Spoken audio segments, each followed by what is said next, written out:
ಎಸಿನು ವೀಕ್ಷಕರೇ, ಇದ್ರ ಬಗ್ಗೆ ಮಾತನಾಡೋದಕ್ಕೆ, ಚರ್ಚೆ ಮಾಡೋದಕ್ಕೆ ನನ್ನ ಜೊತೆಗೆ ಅನೇಕ ಗೆಸ್ಟ್ಗಳಿದ್ದಾರೆ. ಅವ್ರನ್ನ ನಾನು ವೆಲ್ಕಮ್ ಮಾಡ್ಕೊಳ್ತೀನಿ. ಬಹಳ ಪ್ರಮುಖವಾಗಿ ಸುರಸುಂದರ ಅವಿನಾಶ್ ಅವರಿದ್ದಾರೆ.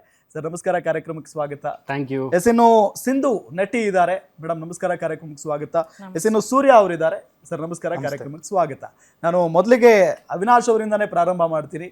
ಅವಿನಾಶ್, ಎಲ್ಲರೂ ಕೇಳ್ತಾ ಇರುವಂಥ ಪ್ರಶ್ನೆ, ಹೌದು ಇಂಡಿಯಾ ಮತ್ತು ಪಾಕಿಸ್ತಾನ ಮ್ಯಾಚ್ ಅಂತ ಅಂದರೆ ಅದೊಂಥರ ಸಿಕ್ಕಾಪಟ್ಟೆ ಕ್ರೇಜ್ ಅಂತೂ ಇದ್ದೇ ಇರುತ್ತೆ. ಆದರೆ ಕ್ರೇಜ್ ಕಡಿಮೆ ಆಗಿದೆ ಅಂತ ಹೇಳ್ತಾ ಇದ್ದಾರೆ. ಯಾಕೆ ಅಂತ ಹೇಳಿದರೆ, ಒಂದು ಕಡೆ ವಿರಾಟ್ ಕೊಹ್ಲಿ ಇಲ್ಲ, ರೋಹಿತ್ ಶರ್ಮಾ ಇಲ್ಲ, ಮತ್ತೊಂದು ಕಡೆ ಪಹಲ್ಗಾಮ್ ಅಟ್ಯಾಕ್ ಆದ ನಂತರ ನಾವು ಯಾಕೆ ಆಡಬೇಕಾಗಿತ್ತು ಅಂತ ಹೇಳಿ. ನಿಮಗೂ ಅದನ್ನೇ ಪ್ರಶ್ನೆ ಮಾಡ್ತಾ ಇದ್ದೀನಿ. ಅವಶ್ಯಕತೆ ಇತ್ತಾ ಪಾಕಿಸ್ತಾನ ಜೊತೆಗೆ ಮ್ಯಾಚ್? ಅಂಡ್ ನನ್ನನ್ನು ಕೇಳೋದಾದ್ರೆ ಆಸ್ ಎ ಕ್ರಿಕೆಟ್ ಲವರ್ ಆಗಿ ಖಂಡಿತ ಅವಶ್ಯಕತೆ ಇತ್ತು. ಯಾಕೆ ಅಂದ್ರೆ ಇದು ಎರಡು ದೇಶಗಳ ನಡುವೆ ನಡೀತಾ ಇರುವಂತಹ ಯುದ್ಧ. ಸೊ ಅದನ್ನ ಕೇಂದ್ರ ಸರ್ಕಾರ ಇದೆ ನೋಡ್ಕೊಳ್ಳೋದಕ್ಕೆ, ಅವ್ರು ನೋಡ್ಕೊಂತಾರೆ. ಅಂಡ್ ಎಲ್ಲದಕ್ಕಿಂತ ಹೆಚ್ಚಾಗಿ ಒಂದಷ್ಟು ದೇಶಗಳು ಸೇರಿ ಆಡ್ತಾ ಇರುವಂತಹ ಆಟ ಇದು. ಬರೀ ಇವಾಗ ಫಾರ್ ಎಕ್ಸಾಂಪಲ್ ನಾವು ಟೂರ್ನಮೆಂಟ್ ಅಥವಾ ಸೀರೀಸ್ ಅರೇಂಜ್ ಮಾಡ್ತಾ ಇರ್ತೀವಿ, ಇಂಡಿಯಾ ವರ್ಸಸ್ ಆಸ್ಟ್ರೇಲಿಯಾ, ಆ ತರ ಮಾಡಿದ್ರೆ, ಇಂಡಿಯಾ ವರ್ಸಸ್ ಪಾಕ್ ಮಾಡಿದ್ರೆ ಅದು ಖಂಡಿತ ತಪ್ಪು. ಫಾರ್ ಎಕ್ಸಾಂಪಲ್ ಇವಾಗ ತುಂಬಾ ಜನ ಹೇಳ್ತಾರೆ ಈ ಮ್ಯಾಚ್ ಆಡೋದು ಬೇಡ ಅಂತ.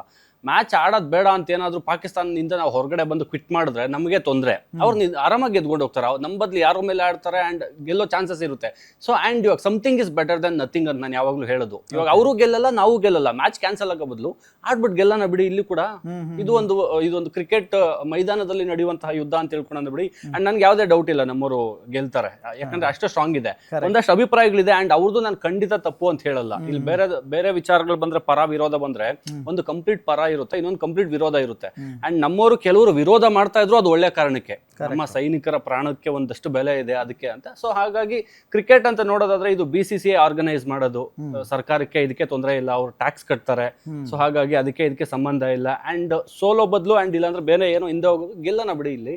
ಸೊ ಹಾಗಾಗಿ ಆಸ್ ಎ ಕ್ರಿಕೆಟ್ ಲವರ್ ನಾನು ಮ್ಯಾಚ್ ನೋಡೋದಕ್ಕೆ ಇಷ್ಟಪಡ್ತೀನಿ. ಮ್ಯಾಚ್ ಆಗ್ಬೇಕು, ಅದನ್ನೆಲ್ಲ ಕೇಂದ್ರ ಸರ್ಕಾರ ನೋಡ್ಕೊಬೇಕು. ಅಂಡ್ ಮೋದಿನೂ ಎಷ್ಟು ದೊಡ್ಡ ದೇಶಭಕ್ತ ಅಂತ ಎಲ್ರಿಗೂ ಗೊತ್ತಿರುವಂತದ್ದು. ಅಷ್ಟೇನಾದ್ರೂ ಅವ್ರಿಗೆ ಅಷ್ಟೊಂದು ಕಾಳಜಿ ಇದ್ರೆ ಅವರು ಎಂಟ್ರಿ ಆಗಿ ಏನೋ ಒಂದು ಮಾಡ್ಬೋದಾಗಿತ್ತು. ಅವರು ಎಲ್ಲೂ ಒಂದು ಏನು ಸ್ಟೇಟ್ಮೆಂಟ್ ಕೊಟ್ಟಿಲ್ಲ, ನಮ್ಮ ಕ್ರಿಕೆಟ್ ದಿಗ್ಗಜರು ಏನು ಸ್ಟೇಟ್ಮೆಂಟ್ ಕೊಟ್ಟಿಲ್ಲ. ಸೊ ಹಾಗಾಗಿ ಕ್ರಿಕೆಟ್ ನಡಿಬೇಕು, ನಡೀತಾ ಇದೆ. ಅಂಡ್ ವಿರಾಟ್ ಕೊಹ್ಲಿ, ರೋಹಿತ್ ಶರ್ಮಾ ಇಲ್ಲದೆ ಇರೋದು ಗೆಲ್ಲೋದಕ್ಕೆ ತೊಂದರೆ ಅನ್ನೋದಕ್ಕಿಂತ ಒಂದು ಕಿರೀಟ ಅಂತಾರಲ್ಲ, ಒಂದು ವೈಬ್ ಅಂತಾರಲ್ಲ. ಇವಾಗ ವಿರಾಟ್ ಕೊಹ್ಲಿಗೆ ಯಾವಾಗ್ಲೂ ನಾನು ಹೇಳ್ತಾ ಇದ್ದೀನಿ, ವೈಬೇ ವಿರಾಟ್ ಕೊಹ್ಲಿಯ ವೈಭವ ಅಂತ. ಸೊ ಆ ಒಂದು ವೈಬು ಮತ್ತೆ ಒಂದ್ ಸ್ವಲ್ಪ ಕಡಿಮೆ ಆಗಬಹುದು, ಬಟ್ ನಮ್ ಬಾಯ್ಸ್ ಮೇಲೆ ಯಾವುದೇ ರೀತಿಯ ಏನು ಸಂಶಯ ಇಲ್ಲ, ಆಡೇ ಆಡ್ತಾರೆ, ಗೆಲ್ತಾರೆ. ಎಸ್, ಸೂರ್ಯ ಅವರೇ ಏನ್ ಹೇಳ್ತೀರಿ? ಅಂದ್ರೆ ನಿಮಗೂ ಕೂಡ ಅದೇ ಪ್ರಶ್ನೆ. ಯಾಕೆ ಅಂತ ಹೇಳಿದ್ರೆ ಸಿಕ್ಕಾಪಟ್ಟೆ ಚರ್ಚೆ ಆಗ್ತಾ ಇದೆ. ಅವಶ್ಯಕತೆ ಇತ್ತಾ ಈ ಒಂದು ಮ್ಯಾಚ್? ಖಂಡಿತ. ಒಬ್ಬ ಕ್ರಿಕೆಟ್ ಅಭಿಮಾನಿಯಾಗಿ ಕ್ರಿಕೆಟ್ ತುಂಬ ಇಷ್ಟಪಡ್ತೀವಿ, ಯಂಗ್ಸ್ಟರ್ಸ್ ಎಲ್ಲರೂ ಇಷ್ಟಪಡ್ತಾರೆ. ಆಡಬೇಕು, ಯಾಕೆಂತ ಹೇಳಿದ್ರೆ ಅವ್ರು ಹೇಳಿದಾಗೆ ಸೋಲನ್ನು ತೊಗೊಂಬಾರ್ದು ಈಸಿಯಾಗಿ. ಹಾಗಾಗಿ ಆಡಲೇಬೇಕು. ಅದಕ್ಕೆ ಸೆಂಟ್ರಲ್ ಗೌರ್ಮೆಂಟ್ ಇದೆ, ಅದು ಏನೇನು ಬೇಕು ಅದಕ್ಕೆಲ್ಲ ಪ್ಲಾನ್ ಮಾಡ್ಕೊತಾರೆ. ಬಟ್ ಕ್ರಿಕೆಟ್ ಆಡಲೇಬೇಕು, ಯಾಕೆಂದರೆ ಎಲ್ಲಿವರೆಗೂ ಕ್ರಿಕೆಟ್ ಜೀವಂತವಾಗಿರುತ್ತೋ ಈ ಎರಡು ಟೀಮ್ ಮಧ್ಯೆ ಆ ಕ್ರೇಜ್ ಹಂಗೆ ಇರುತ್ತೆ.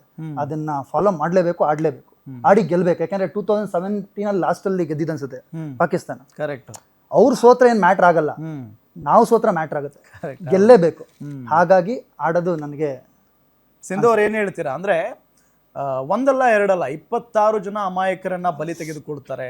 ಆ ಉಗ್ರರನ್ನ ಪಾಲನೆ ಪೋಷಣೆ ಮಾಡ್ತಾ ಇರೋದು ಅದೇ ಪಾಕಿಸ್ತಾನಿಯರು. ರಾಜತಾಂತ್ರಿಕವಾಗಿ ನಾವು ಕಟ್ಟಿ ಹಾಕುವಂಥ ಪ್ರಯತ್ನವನ್ನ ಸತತವಾಗಿ ಮಾಡ್ತಾ ಇದ್ದೀವಿ, ಓಕೆ. ಆದರೆ ಈ ಕ್ರಿಕೆಟ್ನಲ್ಲಿ ಯಾಕೆ ಸಂಬಂಧ ಬೇಕು? ಏನು ಹೇಳ್ತೀರಿ? ಹೌದು, ಇಂಡಿಯಾ ಪಾಕಿಸ್ತಾನ ಅನ್ನೋದೇ ಒಂದು ಎಮೋಷನ್ ನಮಗೆ. ಇಂಡಿಯಾ ಪಾಕಿಸ್ತಾನ ಅನ್ನೋದು ಅವಾಗಿಂದ ಬಂದ್ಬಿಟ್ಟಿದೆ ನಮ್ಗೆ. ಅದು ಒಂದೊಂದು ಎಮೋಷನ್, ಅದು ಗೆಲ್ಲೇಬೇಕು ಅನ್ನೋದು ಅವಾಗಿನ ಚಿಕ್ಕ ವಯಸ್ಸಿಂದ ನಾವು ನೋಡ್ತಾ ಇರ್ತೀವಿ. ಎಷ್ಟೊಂದು ಹರಕೆಗಳು ಕಟ್ಕೊಂಡ್ಬಿಟ್ಟಿರ್ತೀವಿ ಗೆಲ್ಬೇಕು ಅಂತ. ಇಟ್ಸ್ ಅ ಗೇಮ್ ಅಷ್ಟೇ. ಅದನ್ನ ಗೇಮ್ ನ ವಾರಾಗಿ ತಗೊಳೋದ್ ಬೇಡ. ನಾವು ಗೇಮ್ ಆಡ್ಲೇಬೇಕು. ಗೆಲ್ತಾರೆ ಅನ್ನೋ ಹೋಪ್ಸ್ ಖಂಡಿತ ಇದೆ ನಮ್ಗೆ. ಬಟ್ ಅದನ್ನ ಗವರ್ಮೆಂಟ್ ನೋಡ್ಕೊಳ್ತಾರೆ, ಅದೇನೇ ವಿಚಾರ ಇರ್ಬೋದು. ಬಟ್ ನಮಗೂ ದುಃಖ ಇದೆ ಖಂಡಿತ. ಅವಿನಾಶ್, ಈ ಟೀಮ್ ನೋಡ್ತಾ ಇದ್ರೆ ಫುಲ್ ಯಂಗ್ ಟೀಮ್. ಅನುಭವ ಕೆಲವರಿಗಿದೆ, ಬಹಳಷ್ಟು ಜನರಿಗೆ ಅನುಭವ ಇಲ್ಲ. ಅನಾನುಭವದ ಸಿಕ್ಕಾಪಟ್ಟೆ ಅನಾನುಭವ ಕಾಡ್ತಾ ಇದೆ. ಸೊ ಟೀಮ್ ನೋಡ್ತಾ ಇದ್ರೆ ಏನು ಅನಿಸುತ್ತೆ? ಯಾಕೆಂತ ಹೇಳಿದ್ರೆ ಒಂದು ಕಡೆ ಪಾಕಿಸ್ತಾನದಲ್ಲೂ ಕೂಡ ಅನುಭವಿ ಆಟಗಾರರ ಕೊರತೆ ಜಾಸ್ತಿನೇ ಇದೆ. ಸೊ ಎರಡೂ ಟೀಮ್ ಸಮಬಲ ಕಾಣಿಸ್ತಾ ಇದೆಯಾ, ಅಥವಾ ಭಾರತ ಒಂದು ಕೈ ಮೇಲ್ಗೈ ಕಾಣಿಸ್ತಾ ಇದೆಯಾ ಅಂತ? ಇಲ್ಲ, ನನಗೆ ಭಾರತ ಮೇಲ್ಗೈ ತರನೇ ಕಾಣ್ತಾ ಇದೆ. ಯಾಕೆ ಅಂದ್ರೆ ಈಗ ನಮ್ಮಲ್ಲಿ ದ ಮೈನ್ ಪಿಲ್ಲರ್ ಇವಾಗ ಆಡ್ತಾ ಇರೋದು ಅಂದ್ರೆ ಸೂರ್ಯಕುಮಾರ್ ಯಾದವ್. ಅವರು ನಾಟ್ ಓನ್ಲಿ ಇಂಡಿಯಾ, ವಿಶ್ವದಲ್ಲೇ ನಂಬರ್ 1 T20 ಬ್ಯಾಟರ್. ಸೊ ಹಾಗಾಗಿ ನಂಬರ್ 1 T20 ಬ್ಯಾಟರ್ಗೆ ಅಂಡ್ ಫಿನಿಷರ್ ಆಗಿನೂ ಬರ್ತಾರೆ. ಫಿನಿಷರ್ ಆಗಿ ಸೂರ್ಯ ಜೊತೆಗೆ ಸಪೋರ್ಟ್ ಮಾಡೋದಕ್ಕೆ ಹಾರ್ದಿಕ್ ಇದ್ದಾರೆ and Young and energetic Abhishek Sharma ಇದ್ದಾರೆ. ಸೊ ಅವ್ರಿಗೆಲ್ಲ ಡೇರ್ ಅಂಡ್ ಡ್ಯಾಶಿಂಗ್ ಆಟ ಅವರು ನೋಡಿ ಯಾವಾಗ ನಮಗೆ ಅನುಭವಿ ಆಟಗಾರರ ಕೊರತೆ ಆಗಬಹುದು ಅಂದ್ರೆ ಫಾರ್ ಎಕ್ಸಾಂಪಲ್ ಇವಾಗ ಪಾಕ್ ಫಸ್ಟ್ ಬ್ಯಾಟ್ ಮಾಡಿ ಎಲ್ಲೋ ಒಂದ್ ಕಡೆ 120, 140ಕ್ಕೆ ಆಲ್ ಔಟ್ ಆದ್ರೆ ಅಥವಾ ಬೌಲಿಂಗ್ ಪಿಚ್ ಆದ್ರೆ ತುಂಬಾ ಹೊತ್ತು ನಿಂತು ಆಡುವಂತಹ ಆಟಗಾರ ಹಂಗೇನಾದ್ರು ಬಂದ್ರೆ ಅಲ್ಲೇನಾದ್ರೂ ಒಂದ್ ಸ್ವಲ್ಪ ಮೈನಸ್ ಆಗ್ಬೋದು. ಆ ಶಕ್ತಿ ತುಂಬಾ ಕಡಿಮೆ ಇರೋದು. ವಿರಾಟ್ ಕೊಹ್ಲಿ ಅಂದ್ರೆ ನಿಧಾನಕ್ಕೆ ಆಡ್ತಾರೆ, ಸ್ಕೋರ್ ಬೋರ್ಡ್ ನೋಡ್ತಾರೆ, ನಿಧಾನಕ್ಕೆ ಆಡ್ತಾರೆ. ಇಟ್ಸ್ ಓಕೆ, ಏನು